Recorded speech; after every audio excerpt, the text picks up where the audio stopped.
बुद्धि से भरा घड़ा अकबर बीरबल की कहानी। एक बार किसी बात पर अकबर बीरबल से नाराज हो गए और उन्होंने बीरबल को राज्य छोड़कर कहीं दूर चले जाने का आदेश दिया। बीरबल ने अकबर के आदेश का पालन किया और राज्य छोड़ दिया। कुछ दिन बाद अकबर को बीरबल की याद आने लगी। कई महत्वपूर्ण मुद्दों पर बीरबल की सलाह ने अकबर को निर्णय लेने में मदद की। इसलिए अकबर को बीरबल के बिना निर्णय लेने में असुविधा होने लगी।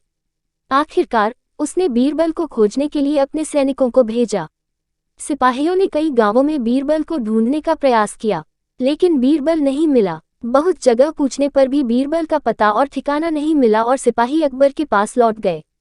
अकबर किसी भी कीमत पर बीरबल को वापस लाना चाहता था। इसके लिए उसने एक युक्ति सोची।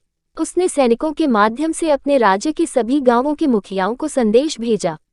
संदेश इस प्रकार था, 1 महीने के भीतर बुद्धि का घड़ा भर दो और उस घड़े को लेकर दरबार में हाजिर हो। ऐसा न कर पाने की स्थिति में बुद्धि के स्थान पर हीरे जवाहरात घड़े में देने पड़ेंगे।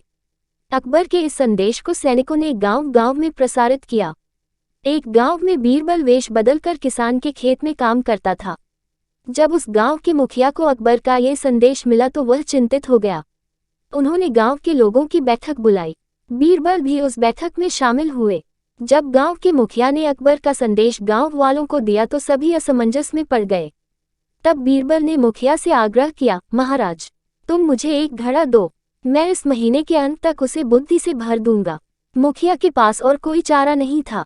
उसने बीरबल को एक घड़ा दिया। बीरबल उस घड़े को लेकर किसान के खेत में गया, जहां वह काम करता था। वहां उन्होंने कद्दू की खेती की। उसने उनमें से एक छोटा कद्दू उठाया और घड़े में डाल दिया। कद्दू अभी भी अपनी बेल से जुड़ा हुआ था।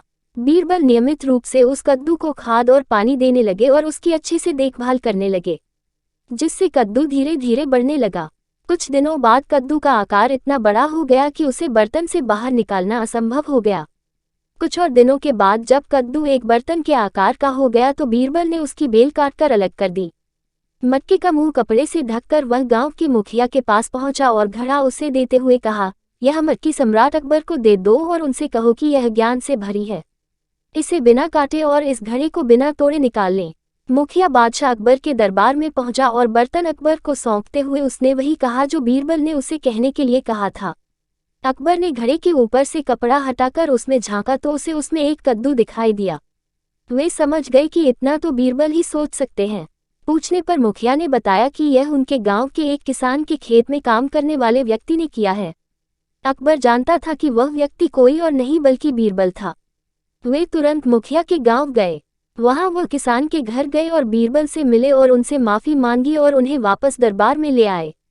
नैतिक शिक्षा, हर समस्या का कोई न कोई हल अवश्य होता है।